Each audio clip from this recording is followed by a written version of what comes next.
Good evening, नमस्कार, जय हिंद, राम राम सभी बच्चों को। कैसे हैं आप सभी? उम्मीद करता हूं अच्छे होंगे, स्वस्थ होंगे, बेहतर होंगे। मैं संदीप सिवाज स्वागत करता हूं आप सभी प्यारे बच्चों का आज के अपने इस हरियाणा जी के सेशन में। तो जितने भी बच्चे आज के सेशन में मेरे साथ जुड़ चुके हैं सभी को बहुत बहुत शुभकामनाएं और आप लोगों का आज की क्लास में वेलकम है। आप लोग बहुत अच्छे होंगे, आप लोगों का स्वास्थ्य बहुत अच्छा होगा, ऐसी उम्मीद करता हूं।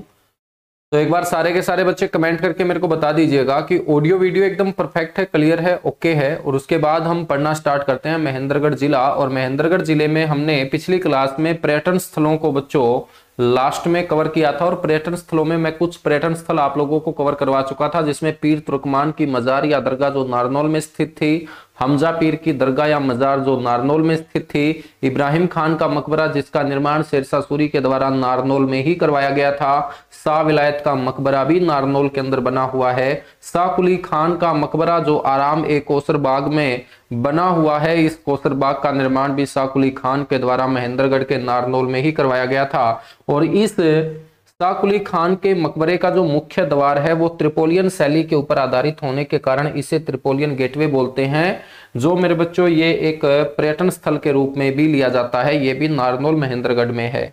एक किला मैंने आप लोगों को बताया था महेंद्रगढ़ के माधोगढ़ के अंदर बना हुआ एक ऐतिहासिक किला, जिसे माधोगढ़ का किला भी कहा जाता है। तो यहां तक हमारी बातें क्या हो चुकी थी, कवर हो चुकी थी। सब एकदम ओके है, ऑडियो वीडियो बहुत अच्छे। सर मेरी चैट ऑफ कर रखी है। देखिएगा मेरे बच्चों, सभी बच्चों की जो चैट है वो ऑफ रहती है, ठीक है। जब भी मेरे को कोई मैसेज देना होता है तब मैं ऑन करता हूं। तो आप लोग ये मत सोचा करो कि मेरी ही चैट ऑफ कर रखी है सर ने, ठीक है। हाँ, तो किसी एक के साथ कोई द्वेष भावना नहीं है, सारे के सारे प्यारे प्यारे बच्चे अपने ही भाई बहन हैं। तो ये सभी के लिए है, वरना सारा दिन उसके ऊपर मैसेज आते रहेंगे और आप लोग डिस्टर्ब होते रहेंगे, इसलिए मैंने चैट ऑफ कर रखी है, ठीक है। और बहुत सारे फिर आलतू फालतू बातें करना स्टार्ट कर देते हैं, घर के दुखड़े रोना स्टार्ट कर देते हैं, ठीक है। सभी के घर में एक जैसे दुख होते हैं, एक जैसे सुख होते हैं, सारे के सारे एक जैसे परिवारों से आते हैं, इसलिए मैंने चैट क्या है बंद कर रखी है, ठीक है। चलेगा, फिर स्टार्ट करते हैं। माधोगढ़ का किला हम पढ़ चुके थे, कुछ और किले हम पढ़ते हैं, जिसमें हम पढ़ेंगे इस्लामपुर का किला। एक बार सारे के सारे बच्चे कमेंट करके मेरे को ये भी बता दो कि बातें तो समझ में आ रही होंगी। जो पहली बार मेरे से पढ़ रहा है, बहुत सारे बच्चे तो ऑलरेडी पहले मेरे से पढ़ चुके हैं, दोबारा से वो बैच में एनरोल करते हैं कुछ नया सीखने के लिए। लेकिन जो पहली बार आया है उसको बिल्कुल संभाल के मेरे को रखना है, कहीं वो डर के मारे भाग ना जाए। तो यदि कोई भी चीज ना समझ में आए ना, तो बेझिझक आप लोग मेरे से पूछते रहिएगा। आपके पास मेरा पर्सनल नंबर भी होगा, आप लोग एप्लीकेशन में भी मैसेज करके मेरे से कोई भी डाउट क्लियर कर सकते हैं। तो बच्चों, नेक्स्ट जो किला है वो है इस्लामपुर का किला।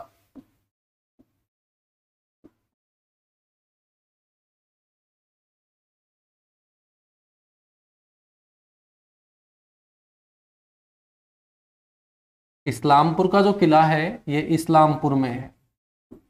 कभी ना कभी पक्का पेपर में पूछा जाएगा, आज तक पूछा नहीं गया है इस्लामपुर के बारे में। तो इस्लामपुर का किला है इस्लामपुर महेंद्रगढ़ में। और ये जो किला है लगभग 100 वर्ष पुराना बताया जाता है।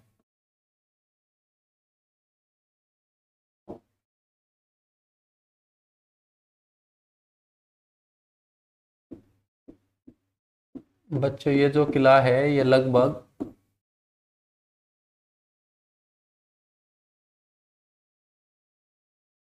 100 वर्ष पुराना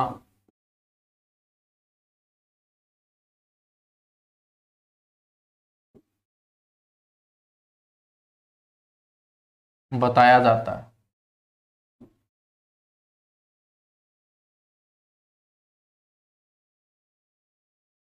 नेक्स्ट जो किला है मेरे बच्चों वो है कानोड़ का किला।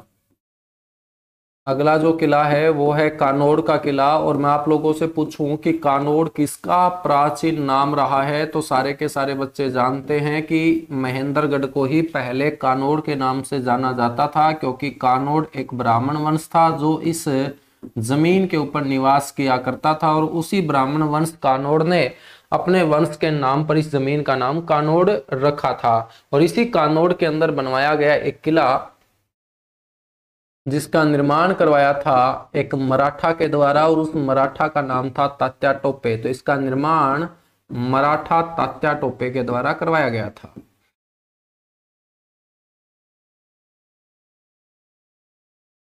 निर्माण मराठा तात्या टोपे के द्वारा। आप सभी को पता होगा 1857 की क्रांति उत्तर भारत में फैली थी। अपने हरियाणा के बच्चों जींद से ठीक नीचे की बेल्ट में भी 1857 की क्रांति बड़े भयंकर रूप से फैली थी। अंग्रेजों के सिर के ऊपर बहुत बुरी तरीके से गुस्सा हमारे लोगों का फूटा था। तो 1857 की क्रांति के समाप्त होते ही अंग्रेजों ने जींद से ठीक नीचे का जो इलाका है वो सिख रियासतों के अधीन कर दिया था, और महेंद्रगढ़ वाला जो इलाका है ये बच्चों सौंप दिया गया था पटियाला रियासत को। और मैं बात कर रहा हूं 1857 की क्रांति के बाद 1861 की। 1861 में बच्चों पटियाला रियासत के एक राजा हुआ करते थे नरेंद्र, और नरेंद्र का एक बेटा था महेंद्र। तो राजा नरेंद्र जब इस महेंद्रगढ़ वाले इलाके में आते हैं तो यहाँ पर बने हुए इस कानोड़ के किले का नाम अपने बेटे महेंद्र के नाम पर वो महेंद्रगढ़ कर देते हैं। क्या कर देते हैं? महेंद्रगढ़। तो ध्यान रखना है इस किले का जो नाम बदला गया है बच्चों वो 1861 में बदला गया है, और 1861 में पटियाला रियासत। तो यहां से एक और क्वेश्चन हमारा कवर हो जाता है कि 1857 की क्रांति के बाद महेंद्रगढ़ कौन सी रियासत के अधीन किया गया था? पटियाला रियासत के अधीन किया गया था। और 1861 में पटियाला रियासत 1861 में पटियाला रियासत के राजा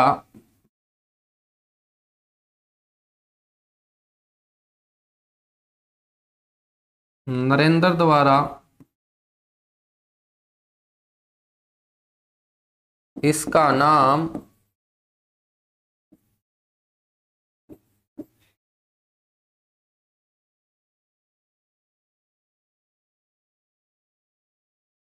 अपने पुत्र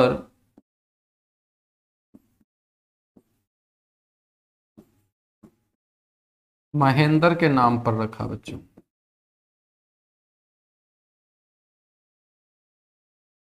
महेंद्र के नाम पर रखा।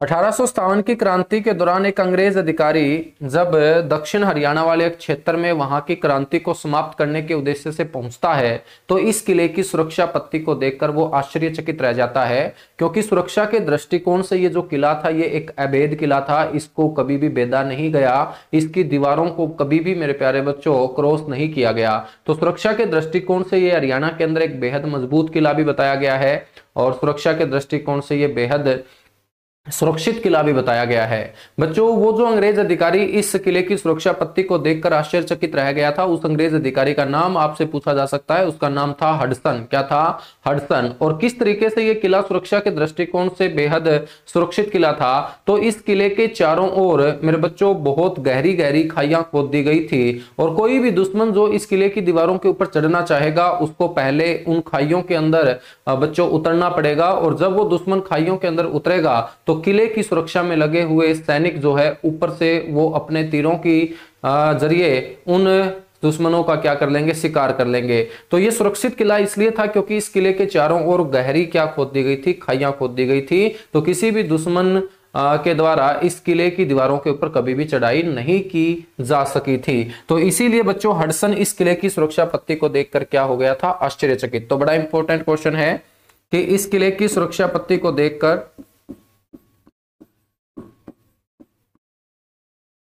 इस किले की सुरक्षा पत्ती को देखकर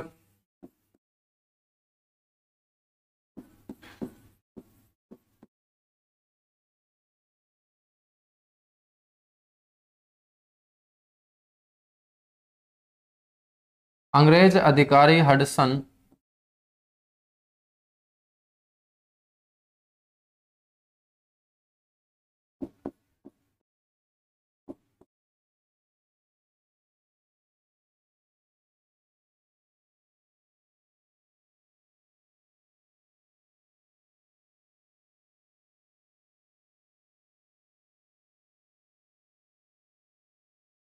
आश्चर्यचकित रह गया था।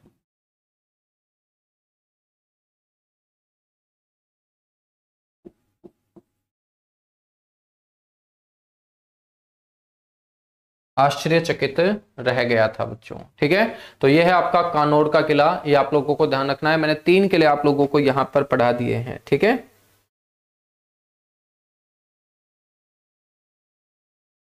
चलेगा। नेक्स्ट हम बात करेंगे यहाँ पर राय मुकुंद दास के छत्ते की। अगली जो ऐतिहासिक इमारत है यहाँ पर वो है राय मुकुंद दास का छत्ता।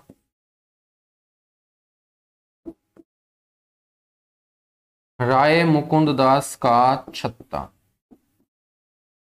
बच्चों ये भी आपका नारनौल में है, और जहां पर नारनौल के अंदर ये राय मुकुंद दास का छत्ता बना हुआ है, इसी जगह के ऊपर बिरबल का भी अकबर के समय यहाँ आना जाना लगा रहता था, और यहीं पर बैठकर बिरबल नारनौल में आराम किया करता था। तो लोगों ने राय मुकुंद दास का नाम पीछे धकेलते हुए इस छत्ते का नाम बिरबल का छत्ता पुकारना शुरू कर दिया।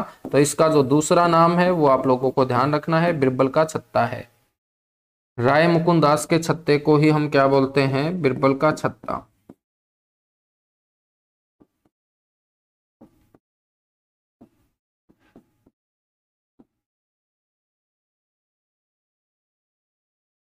इसका जो निर्माण करवाया था, आपसे यदि पूछा जाए कि इसका निर्माण किसने करवाया था, तो इसका निर्माण करवाया था राय मुकुंद दास ने।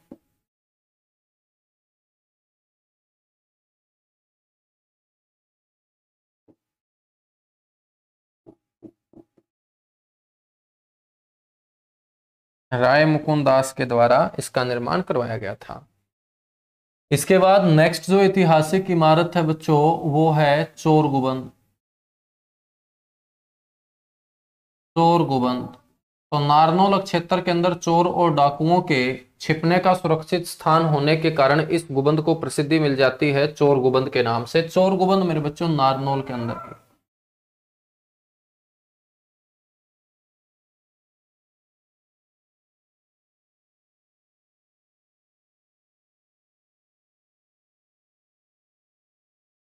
ठीक है, ये जो चोर गुबंद है इसे नारनौल का साइन बोर्ड बोलते हैं।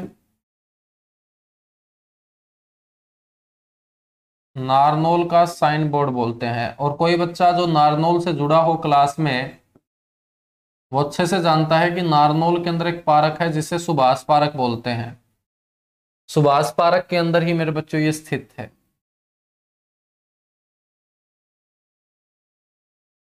सुभाष पार्क, एक सुभाष पार्क मैंने आप लोगों को अम्बाड़ा में बताया होगा, है ना, नेताजी सुभाष चंद्र बोस पार्क। एक सुभाष पार्क आपका नारनौल में भी है, और सुभाष पार्क नारनौल में ही ये चोर गुबंद आपका बना हुआ है। इसका नाम चोरों के नाम पे इसलिए है क्योंकि चोर और डाकुओं के चोरी डकैती करने के बाद ये छिपने का सुरक्षित स्थान माना गया। तो सुभाष पार्क नारनौल में ये क्या होगा, स्थित होगा। नारनौल का बच्चा अच्छे से जानता होगा क्योंकि उसकी आंखों ने इसको देख रखा होगा, और जो चीजें आंखें देख लेती है वो बुढ़ापे तक कभी भुला नहीं जा सकता है। ठीक है, जैसे आप लोग मेरे को देखते हो डेली क्लास में, तो क्या तुम लोग बुढ़ापे तक मेरे को भूल जाओगे?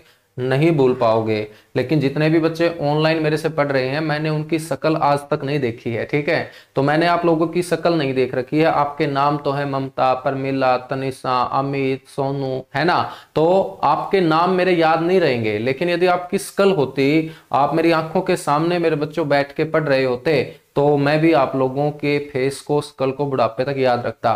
तो पढ़ाई के अंदर कौन सी चीज हमारे लंबे समय तक याद रहेगी? जो चीज आंखें बार बार देखती है, कान बार बार सुनते हैं। तो पढ़ाई के अंदर सिर्फ आपको आंख और कान से काम लेना है। आंख और कान मिलके दोनों दिमाग के पास सिग्नल भेजते हैं। ठीक है, तो ये आप लोगों को ध्यान रखना है कि पढ़ाई को आसान बनाना है तो चीजों को दूसरे के मुंह से बार बार सुनो। जैसे हरियाणा जीके आपके लिए आसान कब होगी? जब बार बार मेरे मुंह से आप अच्छी अच्छी बातें हरियाणा जीके के अंदर सुनते रहेंगे।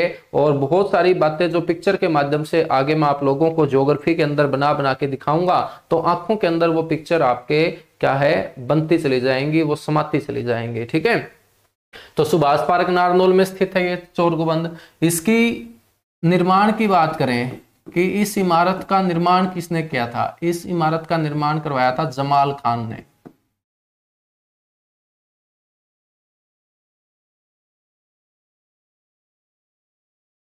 जमाल खान के द्वारा मेरे बच्चों इसका निर्माण करवाया गया था। इस इमारत की यदि आपसे कोई आकृति पूछ ले, शेप पूछ ले, अंदर से बच्चों जो आपको इसकी आकृति नजर आएगी वो अंग्रेजी के अक्षर एस के जैसी नजर आएगी।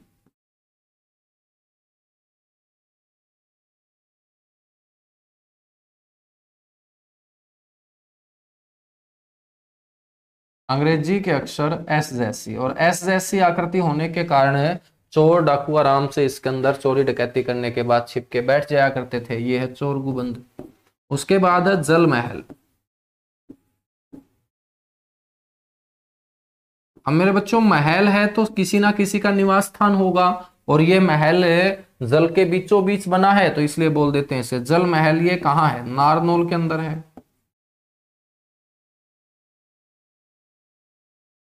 और यदि मैं आपसे पूछूं कि नारनौल की जो जागीर है वो किसको सौंपी थी अकबर ने? शाह कुली खां को। तो शाह कुली खां जब यहाँ आता है तो आते ही सबसे पहले अपने रहने के लिए एक महल बनवाता है, और वो महल जल के बीचों बीच जब बनवा दिया गया तो लोगों ने उसे कौन सा महल बोलना शुरू कर दिया? जल महल। तो इसका निर्माण जो करवाया गया वो 1591 के अंदर, 1591। तो आपसे ये साल पूछा जाता है 1591 ईस्वी में इसके द्वारा बच्चों? शाह कुली खां के द्वारा।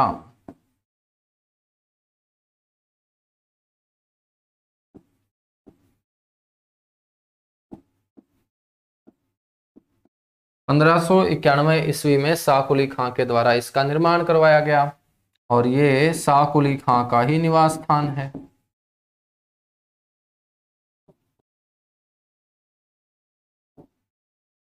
ये शाह कुली खां का क्या है? निवास स्थान है।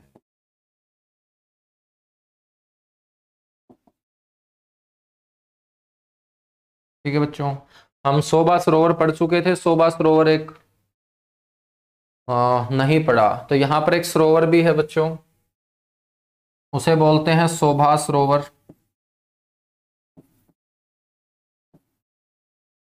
तो ये भी बड़ा इंपॉर्टेंट है कि शोभा सरोवर कहाँ है।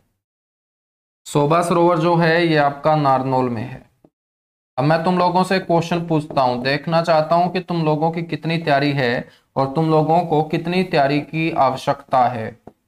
तो आपसे मैं क्वेश्चन पूछूं कि जो जिला मैं तुम्हें पढ़ा रहा हूं महेंद्रगढ़, ये महेंद्रगढ़ कौन सी नदी के किनारे बसा हुआ है? बताओगे मेरे को? महेंद्रगढ़ जो है शहर कौन सी नदी के किनारे बसा हुआ है? तो शोभा सरोवर नारनौल के अंदर है। इसके अलावा बच्चों यहाँ एक गुरुद्वारा भी है जिसे बोलते हैं दशमेश गुरुद्वारा। दशमेश गुरुद्वारा। अब नाम से ही पता चल रहा है कि नाम के आगे जब 10 है तो सिख धर्म के अंदर कितने गुरु हुए? 10 गुरु हुए। और 10वें गुरु कौन हुए? गुरु गोविंद सिंह हुए। तो बच्चों दशमेश गुरुद्वारा जो 10 से शुरू होता है तो ये कौन से गुरु को समर्पित होगा? ये सिखों के 10वें गुरु को समर्पित होगा। तो जीके के अंदर कोई भी आपको चीज रटने की आवश्यकता नहीं है, ठीक है? समझने की जरूरत है। पढ़ाई को आसान बनाना है तो चीजों को समझने की जरूरत होती है, रटने की जरूरत बिल्कुल भी नहीं होगी। यदि रटोगे तो पढ़ाई से नफरत कर बैठोगे, और समझोगे तो पढ़ाई से बच्चों तुम्हें प्यार हो जाएगा। और एक बार पढ़ाई से प्यार हुआ फिर पूरा समाज तुम्हें प्यार करेगा, ठीक है?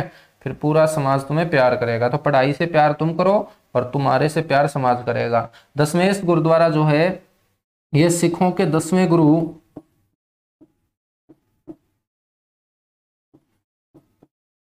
सिखों के 10वें गुरु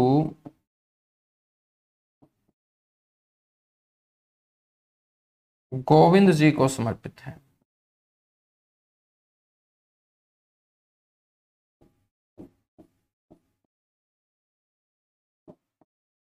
सिखों के 10वें गुरु गुरु गोविंद सिंह जी को ये क्या है? समर्पित है। बताइएगा जल्दी से।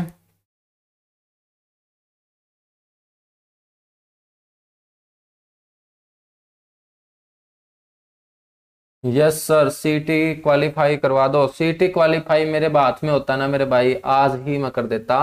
लेकिन सारा का सारा हरियाणा के बच्चे लगे हुए हैं, सीटी क्वालिफाई हो जाएगा, कोई इशू नहीं है, हो जाएगा। तब तक आप लोग पढ़ते रहिएगा।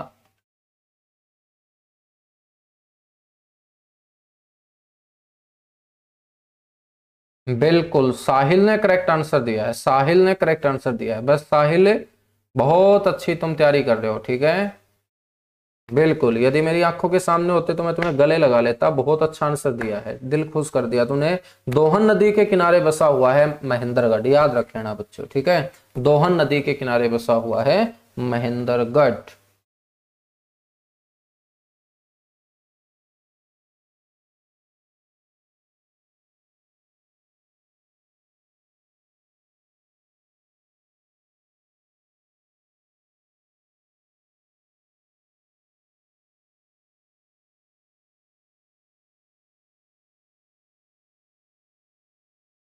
चलेगा, बहुत अच्छे।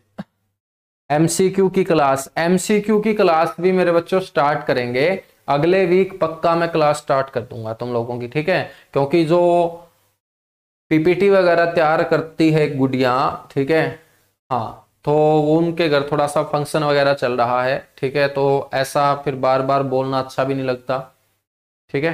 तो नेक्स्ट वीक जो तुम्हारी क्लास बचती है, ठीक है, क्लास तो क्या बचती है, मैं और एक्स्ट्रा कंटेंट तुम्हें दे रहा हूं, ठीक है। उसमें 77 के राउंड क्लास हो चुकी है, लगभग 100 प्लस क्लास हम वहां पर भी करेंगे एमसीक्यू की, और लगभग आपको 3 से 4 हजार क्वेश्चन हरियाणा जीके के मिल जाएंगे वहां पे, ठीक है।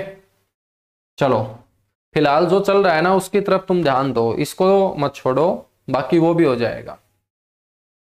आगे बढ़ेंगे, महान व्यक्तित्व की बात करेंगे।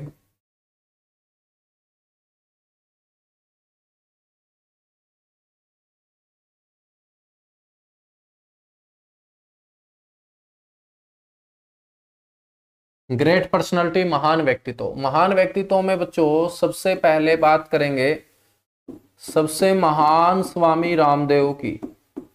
स्वामी रामदेव को सारे के सारे बच्चे जानते होंगे, जो एक आंख से नैन मटक करते रहते हैं, है ना, स्वामी रामदेव। तो स्वामी रामदेव का जो जन्म है मेरे बच्चों, वो भी याद रखना है। जन्म हुआ 25 तारीख को, महीना यही है बच्चों दिसंबर का, 25 दिसंबर 1965। 25 दिसंबर 1965 को स्वामी रामदेव जो है ये पैदा हुए सैयद अलीपुर गांव के अंदर।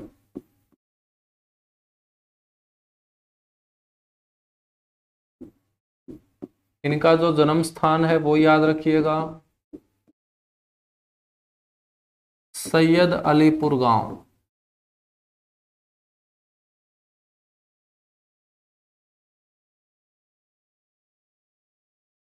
और मेरे बच्चों सैयद अलीपुर गांव महेंद्रगढ़ डिस्ट्रिक्ट का ही गांव है। यहां पर यादव परिवार में ये पैदा हुए।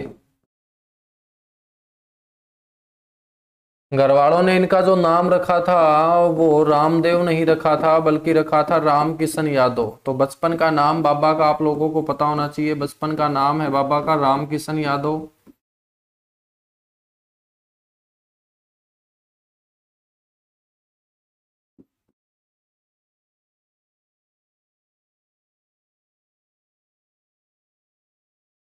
बचपन का नाम है बाबा का राम किशन यादव।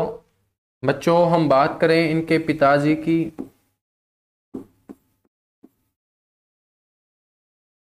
इनके पिता का नाम भी आपको ध्यान रखना है, रामनिवास यादव। अब पिता का नाम इसलिए जरूरी है क्योंकि इनका नाम और इनके पिताजी का नाम मिलता जुलता है, तो जब भी इनके बचपन का नाम पूछा जाए आपको रामनिवास नहीं कर देना है, बल्कि आपको राम किशन करना है। अब पिता की हम बात कर रहे हैं तो माता को भी याद कर लेते हैं। माता का नाम है मेरे बच्चों गुलाबो देवी।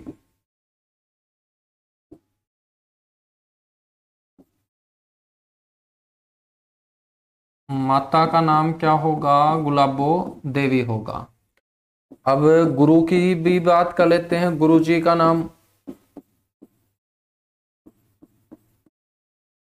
गुरु जी का नाम है मेरे बच्चों आचार्य बलदेव। प्रसिद्ध आर्य समाजी रहे हैं आचार्य बलदेव। और मैं आप लोगों से पूछूं कि आचार्य बलदेव का जन्म कहाँ हुआ, तो बच्चों आचार्य बलदेव का जन्म हुआ सरगथल गांव के अंदर। और सरगथल नाम का गांव है सोनीपत डिस्ट्रिक्ट में। आर्य समाज का इनका जो केंद्र रहा आचार्य बलदेव जी का, वो रोहतक रहा है। गुरु जी के बाद हम बात करें शिष्य का नाम, वैसे तो गुरु जी के सारे ही सारे शिष्य हैं, स्वामी जी के सारे ही शिष्य हैं। जो भी पतंजलि के प्रोडक्ट घर में यूज करते हैं वो सारे के सारे बाबा के शिष्य हैं। लेकिन सबसे प्रिय शिष्य कौन है, जो बाबा के सारे कारनामे जानता है, वो है बच्चों आचार्य बालकृष्ण। पतंजलि का कोई भी प्रोडक्ट आप घर में देखोगे तो बाबा जी के साथ जो आपको सफेद धोती कुर्ते में नजर आएंगे वो आचार्य बालकृष्ण हैं। बच्चों हम बात करें तो बाबा पतंजलि कंपनी के संस्थापक हैं।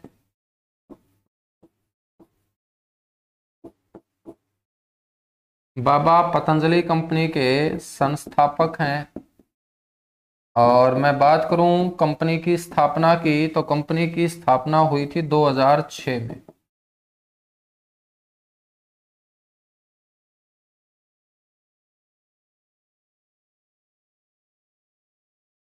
स्थापना जो हुई थी वो 2006 में हुई थी।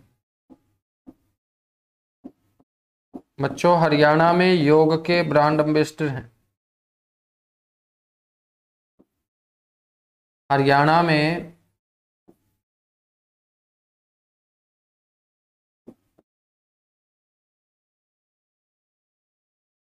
योग के ब्रांड एम्बेसडर हैं।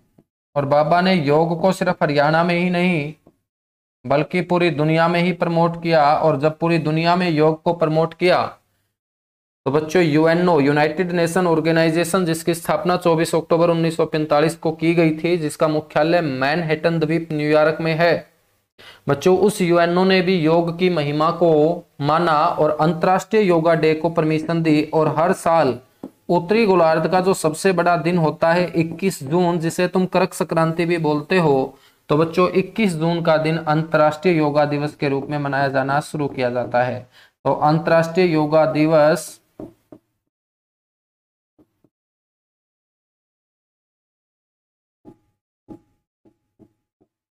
21 जून। और मैं आपसे पूछूं कि पहला कब मनाया गया था, बच्चों आपको बोल देना है प्रथम इंटरनेशनल योगा डे 2015 में मनाया गया था। ठीक है, तो ये बाबा जी के बारे में आप लोगों को पता होना चाहिए। दूसरी जो शख्सियत है यहाँ से वो है संदीप सिंह। मेरे ही नाम से एक और शख्सियत आपको यहाँ से ध्यान रखनी है, संदीप सिंह। संदीप सिंह मेरे बच्चों महेंद्रगढ़ के ही हैं।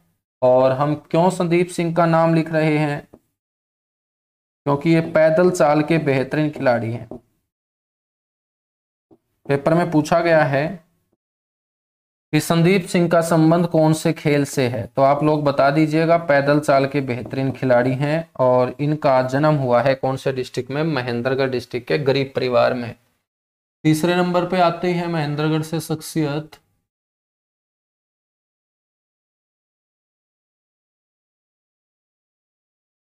सतीश कौशिक। सतीश कौशिक के बारे में आप लोगों ने सुना होगा।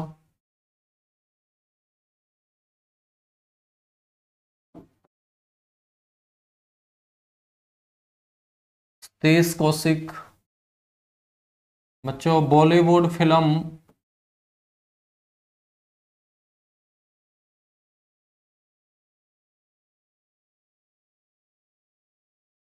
अभिनेता हैं।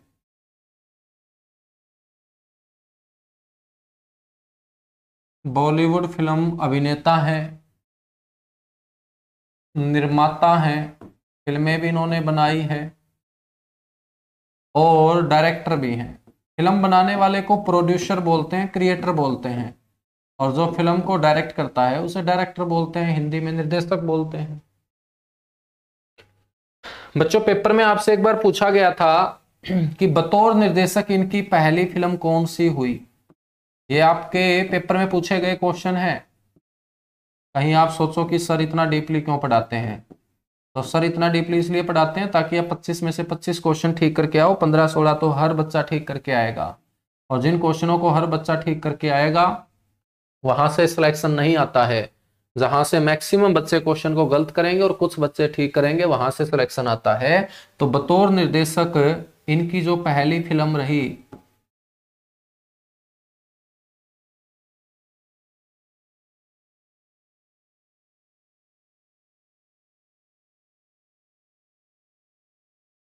वो रही है बच्चों रूप की रानी चोरों का राजा।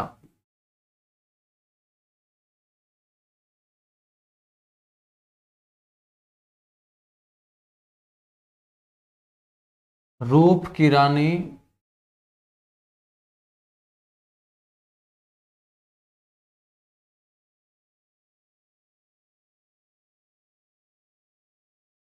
चोरों का राजा, रूप की रानी चोरों का राजा बच्चों इनकी डायरेक्टर के तौर पे फिल्म रही है। ठीक है, रूप की रानी में रूप की रानी थी श्रीदेवी और चोरों के राजा में चोरों का राजा था अनिल कपूर। यदि तुमने फिल्म देखी है तो बहुत मजे वाली फिल्म है। ठीक है बच्चों, हम बात करें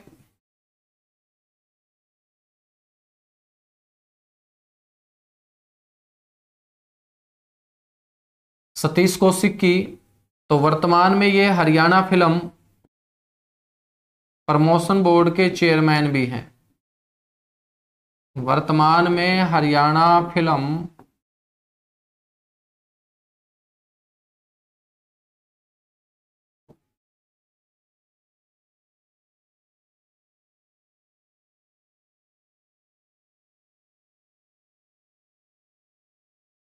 वर्तमान में हरियाणा फिल्म प्रमोशन बोर्ड के ये क्या है बच्चों, चेयरमैन है।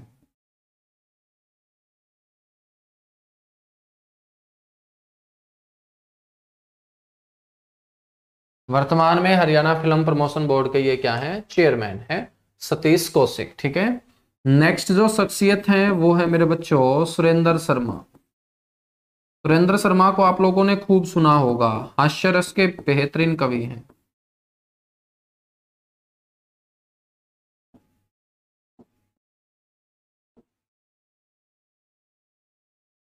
और पत्नियों के ऊपर ज्यादा बच्चों ये कटाक्ष करते हैं। ठीक है, सुरेंद्र शर्मा की हम बात करें तो इनकी प्रसिद्ध टैगलाइन भी है, जब भी ये स्टेज के ऊपर आते हैं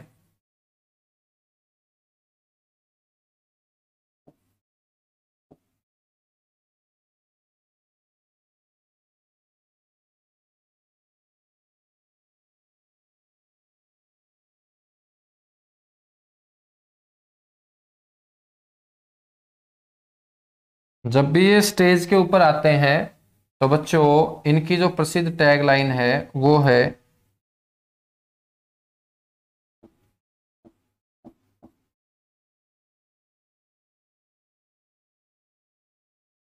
चार लाइना सुना रहा सूं।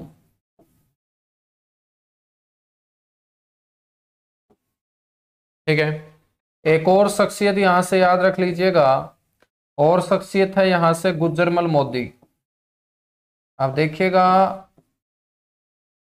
ये किसी भी किताब में नहीं है नाम गुजरमल मोदी, लेकिन ये पेपर में पक्का छप के आएगा कभी ना कभी, क्योंकि बहुत बड़ी शख्सियत है गुजरमल मोदी।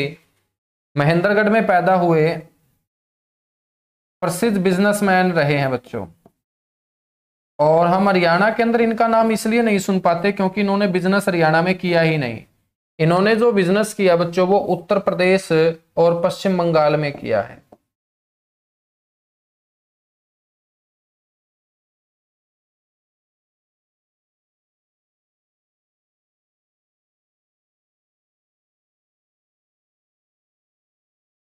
उत्तर प्रदेश और पश्चिम बंगाल में इन्होंने क्या किया है, बिजनेस किया है। ठीक है, तो इन्हें बिजनेस टाइकून के नाम से भी जाना जाता है।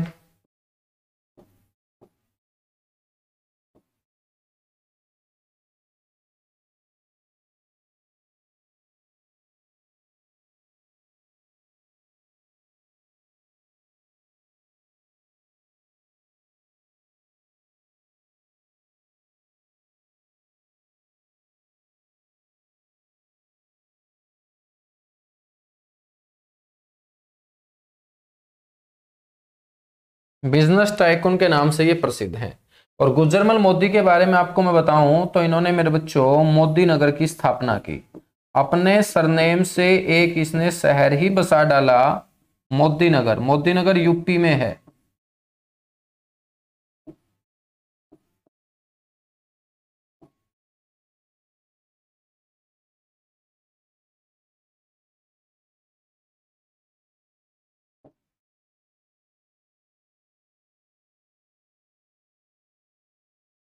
मोदी नगर यूपी की क्या की गई बच्चों, स्थापना की गई। तो कीजिएगा जल्दी से नोट, इसके बाद हम आगे बढ़ेंगे। बिल्कुल यूट्यूब के ऊपर क्लास करेंगे इस क्लास के बाद। ठीक है, 9 बजे 9 बजे यूट्यूब के ऊपर मिलना ज्योग्राफी के बेहतरीन क्वेश्चन के साथ। ठीक है।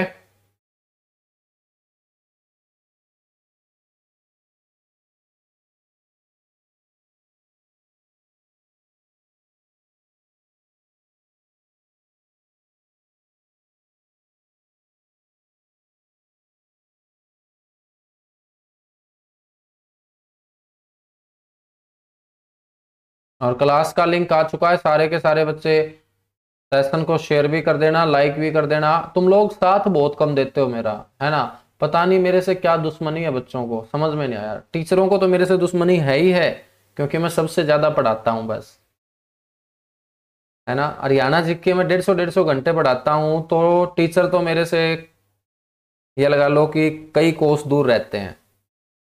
लेकिन स्टूडेंटों का तो मैंने कोई बुरा नहीं किया, स्टूडेंटों को तो मैं ज्यादा ही पढ़ाता हूँ, वो भी मेरा साथ नहीं देते,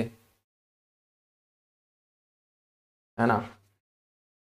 लेकिन बहुत सारे बच्चे दिल से जुड़े हैं, ऐसी बात नहीं है, मैं सभी के लिए नहीं बोल रहा ये लाइन।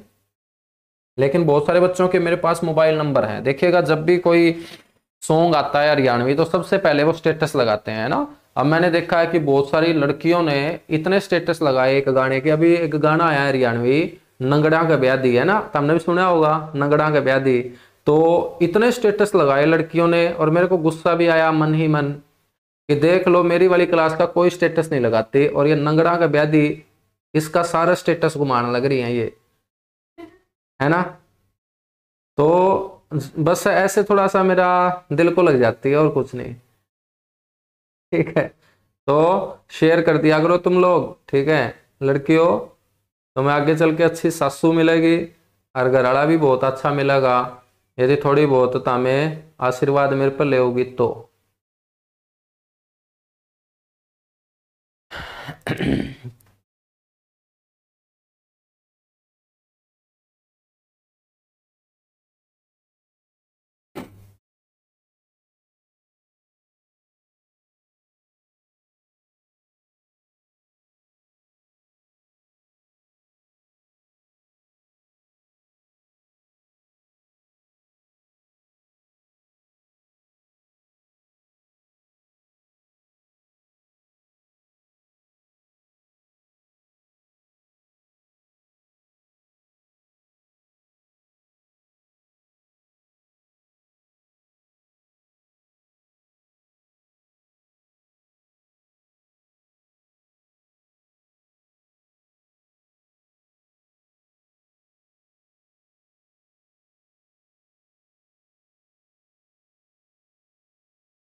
चलेगा भाई, बिल्कुल ना, लड़के बहुत शेयर करते हैं भाई, देखे दिल तोड़ने वाली बात नहीं है, तुम बिल्कुल दिल पे भी मत लिया करो। आगे बढ़ेंगे फिर, आगे आ जाओ, महत्वपूर्ण तथ्य पढ़ लेते हैं।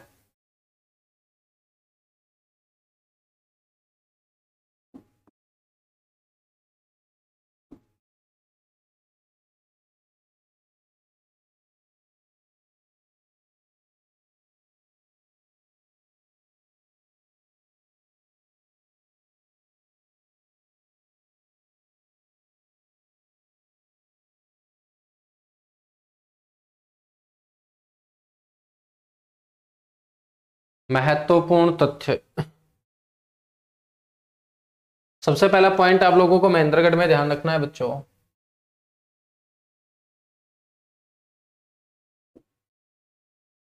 कि हरियाणा का एकमात्र ऐसा जिला है महेंद्रगढ़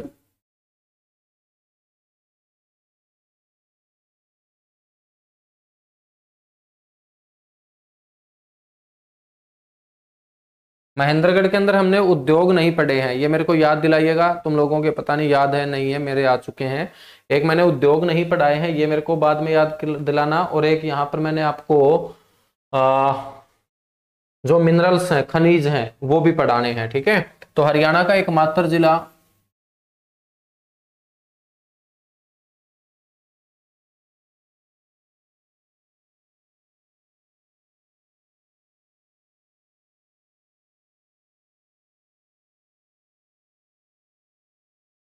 जिसका मुख्यालय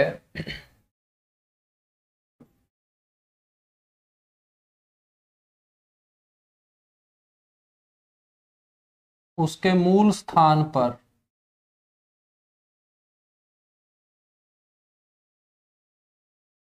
न होकर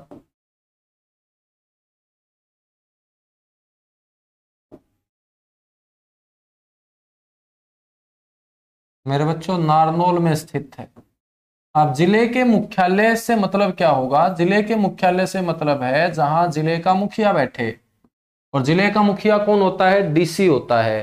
तो बच्चों हिसार का डीसी हिसार में बैठता है, जींद का डीसी जींद में, सिरसा का सिरसा में, फतेहाबाद का फतेहाबाद में। लेकिन महेंद्रगढ़ का डीसी महेंद्रगढ़ में नहीं बैठता, वो कहां बैठता है? नारनौल में। इसीलिए हम बोलते हैं महेंद्रगढ़ जिले का मुख्यालय कहां है? नारनौल में है। ठीक।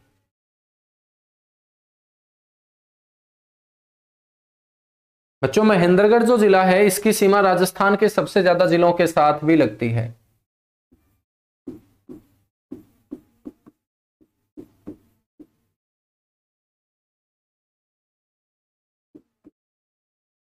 राजस्थान के सबसे ज्यादा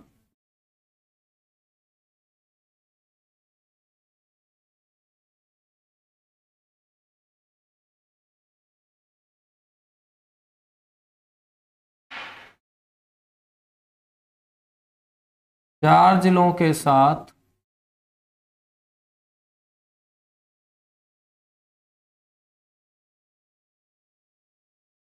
सीमा बनाने वाला जिला है बच्चों। एक अलवर के साथ, एक जयपुर के साथ, एक सीकर के साथ, एक झुंझुनू के साथ। तो राजस्थान के चार जिलों के साथ सीमा लगती है इसकी। और महेंद्रगढ़ जिले का जो ये नारनौल क्षेत्र अभी हमने पढ़ा,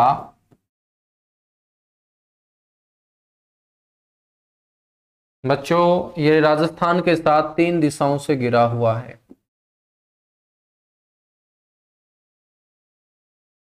तो नारनौल जो क्षेत्र है बच्चों,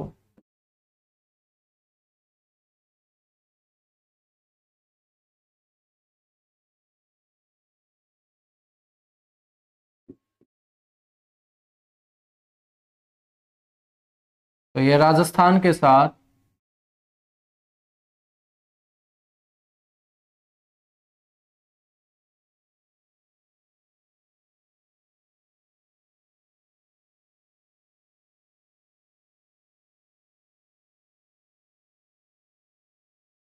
तीन दिशाओं से घिरा हुआ है।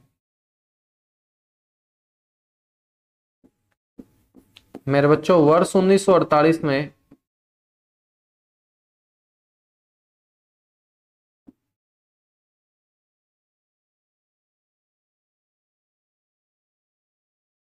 पंजाब द्वारा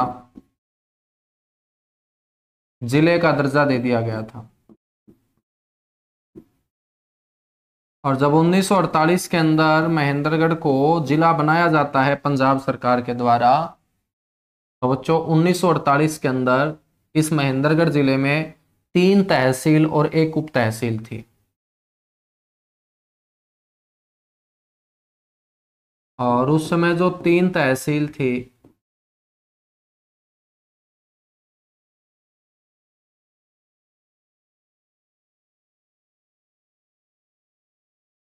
उसमें एक तहसील थी रेवाड़ी,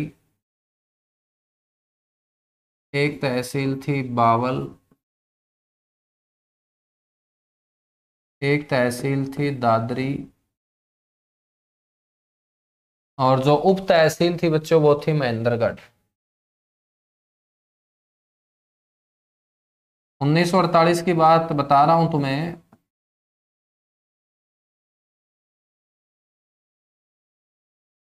और इस महेंद्रगढ़ को पहली बार तहसील का दर्जा दे दिया जाता है 1949 में। तो यहां से क्वेश्चन जबरदस्त बनेगा यदि आपसे कभी पूछ ले कि महेंद्रगढ़ को तहसील का दर्जा कब दिया गया, तो महेंद्रगढ़ को पहली बार तहसील का दर्जा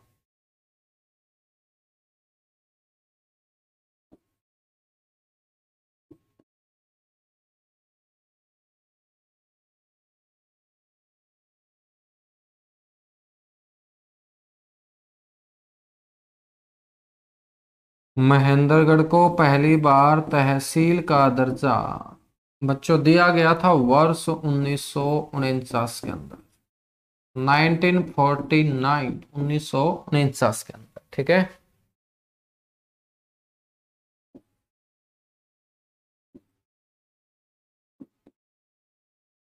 प्रदेश में सबसे अधिक प्रदेश में सबसे अधिक ऐतिहासिक पर्यटन स्थल।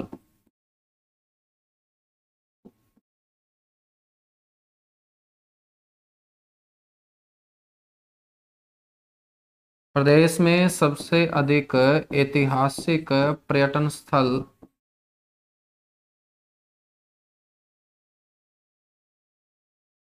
वाला जिला है ये।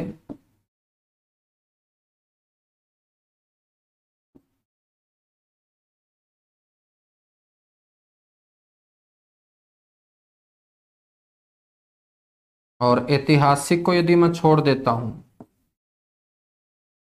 तो दूसरा सबसे अधिक पर्यटन स्थलों की संख्या वाला जिला है।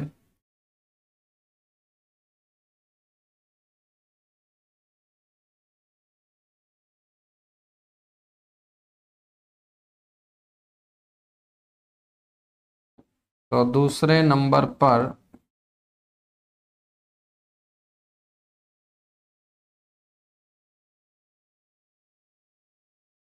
सबसे अधिक पर्यटन स्थल, तो सबसे अधिक पर्यटन स्थल कहाँ होंगे फिर मेरे बच्चों? सबसे अधिक पर्यटन स्थल होंगे सर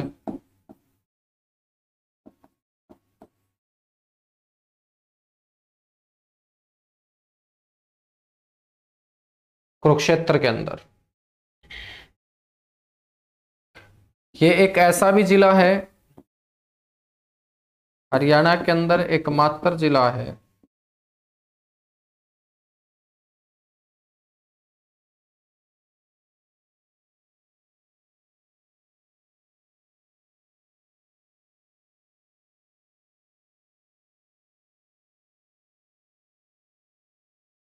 जो पूर्ण रूप से बीमा कवर है।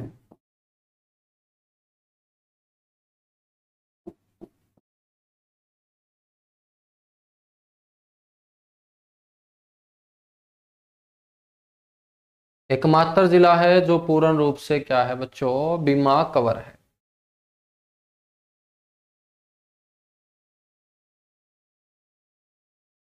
नेक्स्ट आपको ध्यान रखना है, सबसे कम फल और सब्जी का उत्पादन भी इसी जिले में होता है।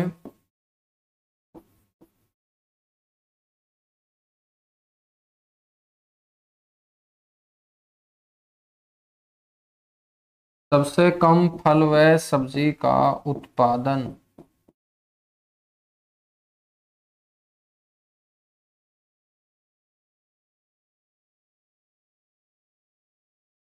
प्रदेश में सबसे अधिक झाड़ियों का विस्तार महेंद्रगढ़ में ही है बच्चों। प्रदेश में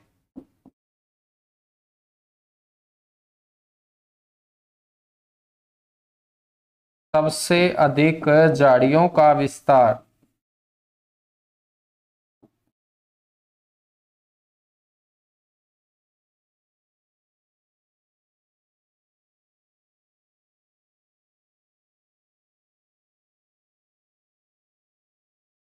प्रदेश में सबसे अधिक झाड़ियों का विस्तार भी कहाँ है? महेंद्रगढ़ में।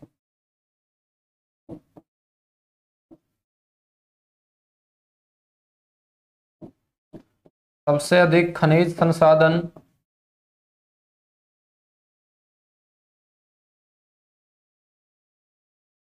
सबसे अधिक खनिज संसाधन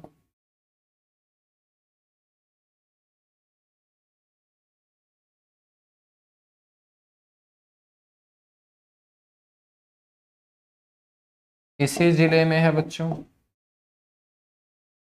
आपको एक नया क्वेश्चन मैंने बताया था कि दोहन नदी के किनारे ये महेंद्रगढ़ शहर स्थित है।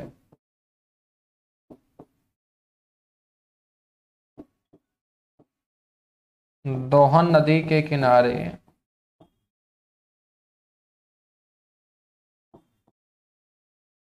ये क्या है? स्थित है।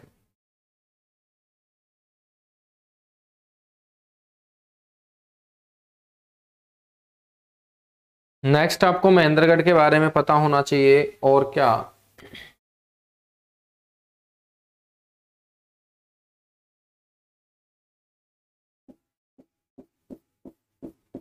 बच्चों कुछ ऐतिहासिक बातें बता रहा हूं तुम्हें। बाबर के समय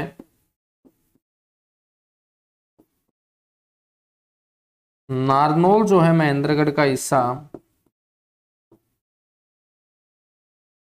ये कपास की मंडी के कारण विख्यात था।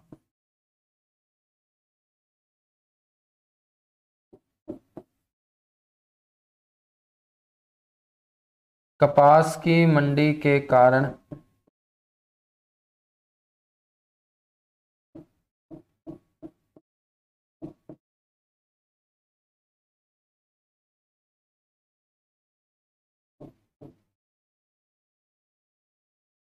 विख्यात था। तो आपको ये पता होना चाहिए कि बाबर के समय नारनौल जो महेंद्रगढ़ का हिस्सा है, ये कपास की मंडी के कारण क्या होता था, विख्यात होता था। बच्चों आपको ये भी पता होना चाहिए कि अकबर के समय यहां पर एक टकसाल स्थापित की गई थी। अकबर के समय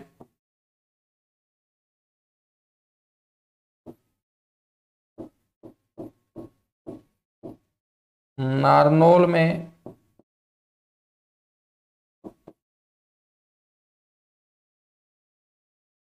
टकसाल की स्थापना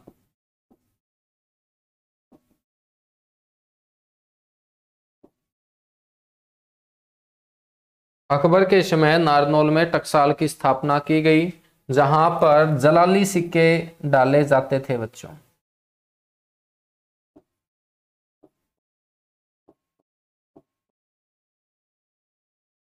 जलाली सिक्कों का मतलब है जलाल के सिक्के, और अकबर का क्या नाम था, जलाल ही तो था। अकबर का वास्तविक नाम क्या था, जलाल था। और अकबर के सिक्के क्या हो जाएंगे, जलाली सिक्के हो जाएंगे। और जलाली सिक्के यहाँ क्या है, बनाए जाते थे।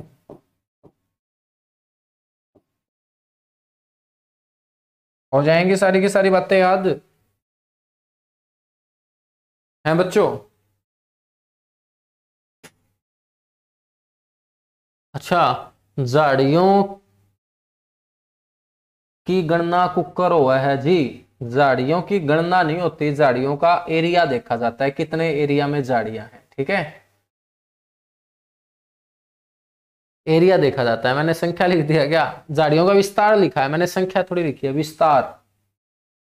जैसे गेहूं को हम ये नहीं देखते कि गेहूं के इतनी पौधे हैं या बालियां हैं, तो हम तो क्या बोलते हैं, 1 एकड़ में गेहूं, 2 एकड़ में गेहूं। ऐसे ही झाड़ियों का विस्तार देखा जाता है।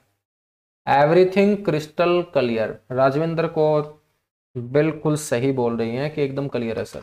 फिर भी किसी बच्चे का कोई डाउट आए, कोई चीज ना समझ में आए, कोई शब्द ना समझ में आए, तो मेरे बच्चों बेझिझक आप लोग पूछते रहिएगा। सीखने का सभी को बराबर मौका मिलेगा।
चलेगा, आगे बढ़े फिर। तो कुछ ये बातें आप लोगों को यहां से ध्यान रखनी है। अब देखिएगा, जो नारनौल बार बार आ रहा है, इस नारनौल के बारे में कुछ चर्चा हम करें।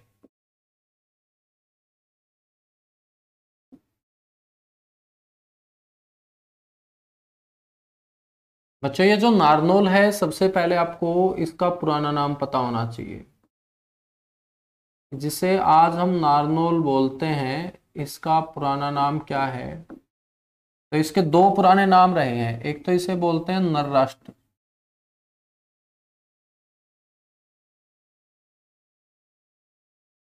और एक इसे बोलते हैं नंदीग्राम।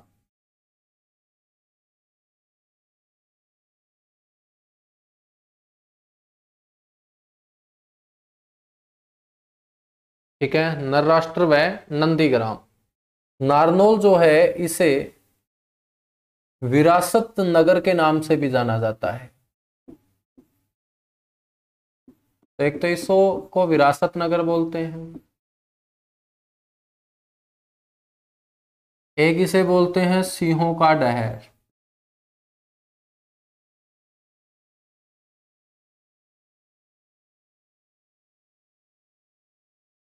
एक तो इसको बोलते हैं विरासत नगर, एक इसको बोलते हैं सिंहों का डहर, और एक इसे बोलते हैं तालाब व बावड़ियों का नगर।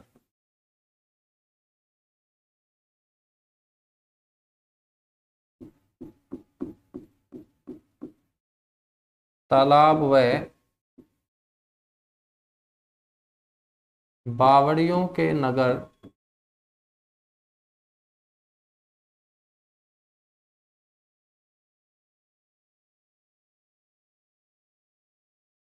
के नाम से ये क्या है, प्रसिद्ध है।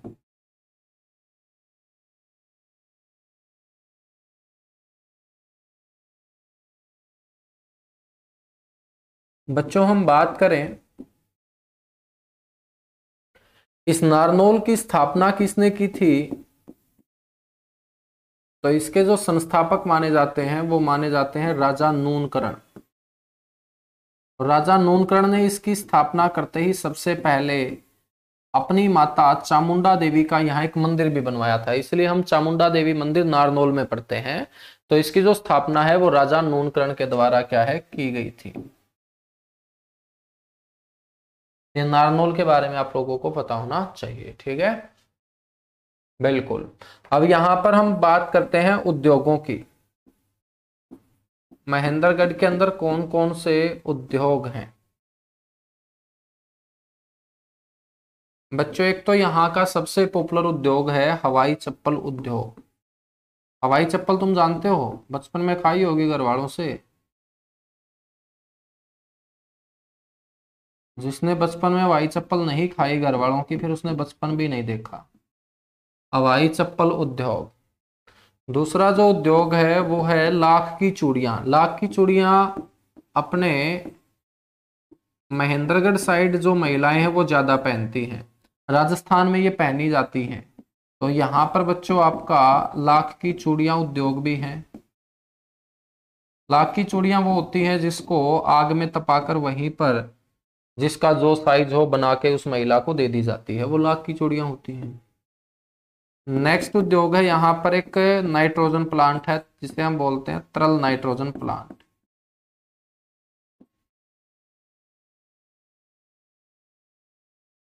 तरल नाइट्रोजन प्लांट है यहाँ,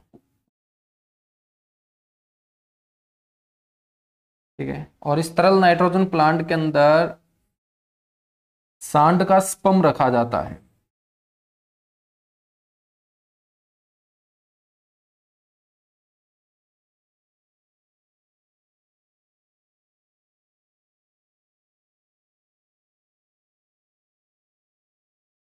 सांड का स्पम रखा जाता है बच्चों, तो ये आपसे पूछा गया है पेपर में।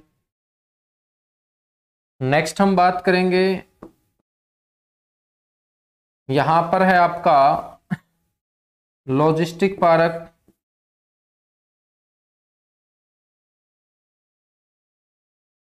लॉजिस्टिक पार्क या इसे बोल सकते हैं कंटेनर डिपो।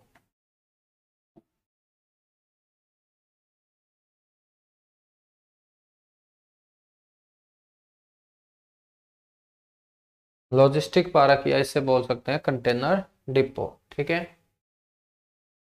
अब मेरे बच्चों बात कर लेते हैं खनिजों की। मिनरल रिसोर्सेज, खनिज संसाधन।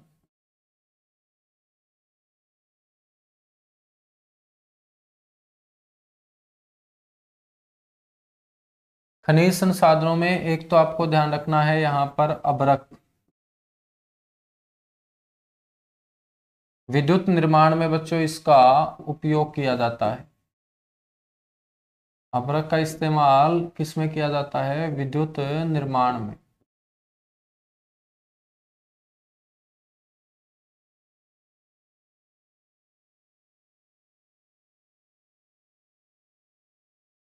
अभ्रक के बाद है एस्बेस्टोस।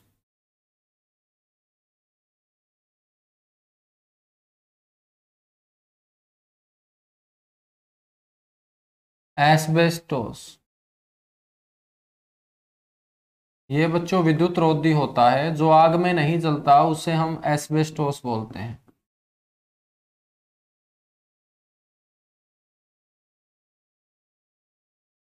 नेक्स्ट आपको ध्यान रखना है लोहा अयस्क।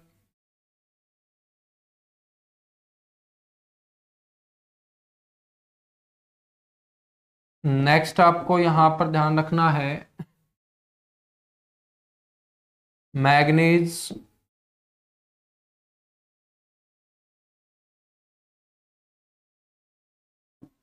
सलेट पत्थर।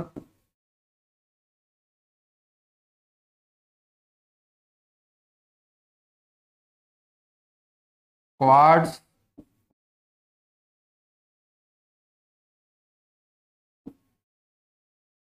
यूरेनियम। बहुत सारे खनिज हैं मेरे बच्चों।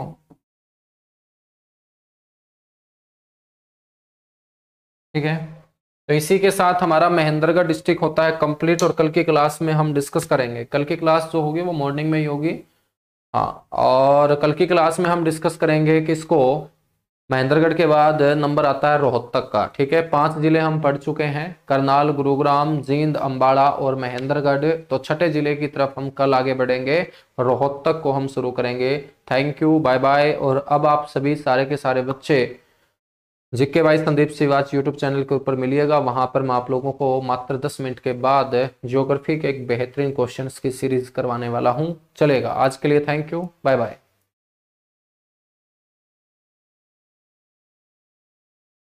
बलदेव सिंह के बारे में मैंने बताया तो है अंकित कौशिक कि बलदेव सिंह का जन्म, अब देखिएगा जन्म होना और संबंध होना। अब मैं अंकित आपकी बात कर लेता हूं। अब आपका जन्म तो जिस गांव के अंदर आप बैठ के क्लास ले रहे हो उस गांव में हुआ। अब तुम्हारी शादी हो जाए कहीं, ठीक है, तुम्हारी ससुराल हो जाए वहां, तो उस ससुराल के साथ तुम्हारा नाता तो होगा ना, संबंध तो होगा ना। तो संबंध अलग चीज होती है, जन्म अलग चीज होती है। धरती के ऊपर जन्म एक ही जगह होगा, लेकिन संबंध तो बच्चों जिसके साथ हमारे रिलेशन बनते जाएंगे तो उस जमीन के साथ भी हमारा रिलेशन बनता चला जाएगा। समझ में आई बात? तो आचार्य बलदेव का जन्म सोनीपत के सरगथल में हुआ, लेकिन उन्होंने जो काम किया है, जो आर्य समाज को उन्होंने बढ़ावा दिया है, आर्य समाज का प्रचार प्रसार किया है, वो रोहतक से रहकर किया है। रोहतक से रहकर किया है। जैसे स्वामी रामदेव का जन्म तो हुआ महेंद्रगढ़ में, लेकिन स्वामी रामदेव आज महेंद्रगढ़ में थोड़ी बैठे हैं, वो तो हरिद्वार में बैठे हैं पतंजलि के अंदर। तो उनका संबंध हरिद्वार से भी तो होगा ना। ऐसा तो नहीं है कि सिर्फ हम महेंद्रगढ़ महेंद्रगढ़ से बोलेंगे, है ना। जन्म जब पूछा जाता है तो एक ही जगह से होगा, संबंध कहीं से भी हो सकता है।